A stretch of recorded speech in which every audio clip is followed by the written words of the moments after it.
Hello, hello, this is Robin Sampson McCarthy with BibleJournalClasses.com, and I wanted to show you this little loaded pocket. Isn't it cute? These are all the rage right now. They're very trendy, and one of the reasons is because they're so much fun. The little, it only takes one page to make the pocket, and you can open it up, and there's more pockets. And then you can open it up and there's more pockets on the side, and then on the back there's even more pockets. So it's a lot of fun, but that's not why I'm here today. I wanted to show you a real quick little pictorial from my Bible symbolism class on making this little booklet. This is from the Mountains lesson 11, I think. And it's a real quick and easy little accordion booklet.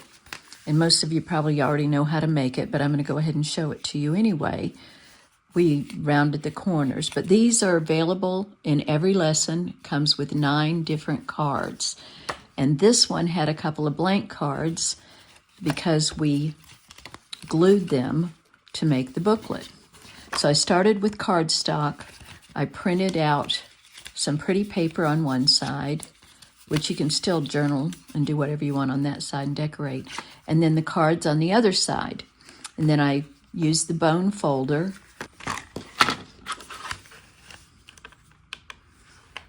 And it made it easy to fold. So let me show you how I did this, and then I'm going to show you at the end of the video a big mistake I made and how I fixed it. Every lesson in my classes come with family devotions that you can share with your children or your grandchildren. And as I was writing the family devotion for the mountain lessons, I always include object lessons for younger children. And I came up with the idea for them to make a mountain valley fold paper as a hands-on way to see how life has highs and lows. And then it hit me, well, why not do that with the cards?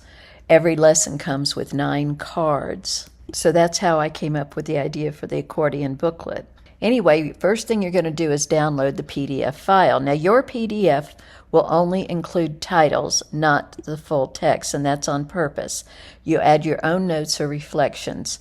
Writing things down, whether you're summarizing in your own words or copying word for word what I wrote, doesn't matter. It deepens your understanding and helps you retain the information. It engages your mind, reinforces the message, and makes the lesson more personal. So don't skip this step. Your heart and your memory will thank you. If you decide to handwrite, you're going to print the PDF and then write your notes directly onto each card. But if you're working digitally, you can open the PDF in Photoshop or Canva or in Adobe Acrobat and type your notes right onto the card before you print.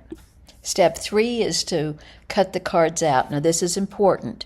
You're only going to cut 3 different pieces. Cut all the white trim around and then cut 3 rows of cards. We want to keep them together, attached. The top 3 are attached, the middle 3 are attached, and the bottom 3 are attached.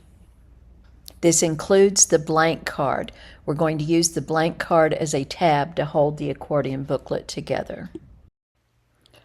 Now I'll show you how I actually put the book together, and I'm going to speed this part up because you don't need to watch it in real time, but you can see that I'm using score tape, which is much easier for me. You can use glue, any kind of glue in the bottle or a glue stick. I just happen to like score tape, and when I use score tape, it's important to use the bone folder, and then I just rip it off. It's just much faster and it's not as messy for me. Now you should have scored your little cards before you folded them. I forgot to include that step. But as you fold your paper into these little peaks and valleys, I want you to think of your spiritual journey, the high points, the mountaintops that represent when God feels near and when truth is clear, when your heart feels light, when you feel His presence.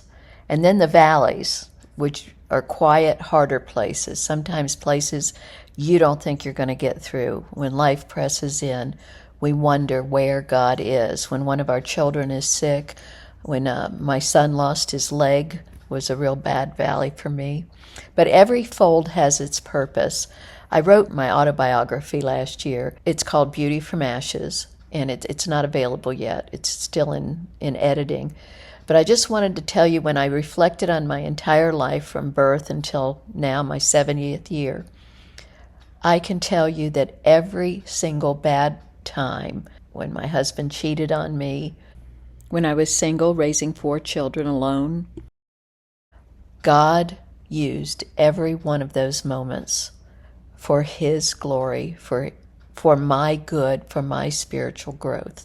Romans 8:28, He uses everything for good to those who love Him.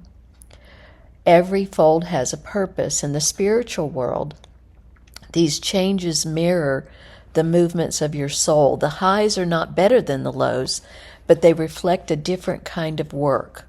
On the mountaintop, we receive the light, and in the valley, we're made ready to carry the light.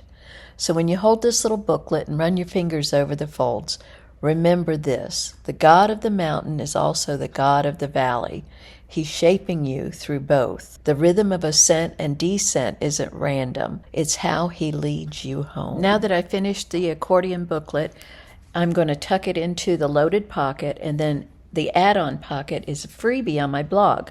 It's designed to hold the little booklets just like this one. You can download the printable papers and the tags, the PDF, then print, cut, and start creating right away. It's a fun and meaningful way to document what you're learning, and this fits into your treasure journal.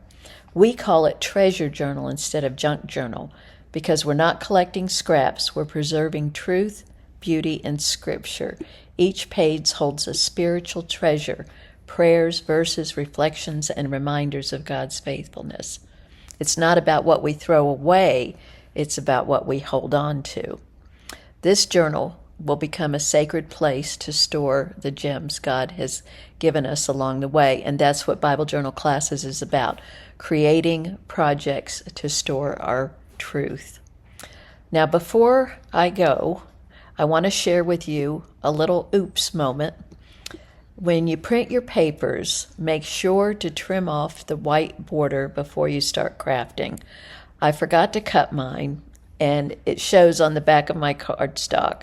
So I didn't want to waste the print. I'd already printed it, and I covered it with a little washi tape, and then it worked perfectly. And then I went ahead and used the corner punch. And if you have trouble with the corner punch, just fold them and punch it all together. It works out really well, and you can always cover up any white parts with a little ink. So when mistakes happen, sometimes they lead to sweet, creative fixes. Bye-bye for now. See you in the Facebook group.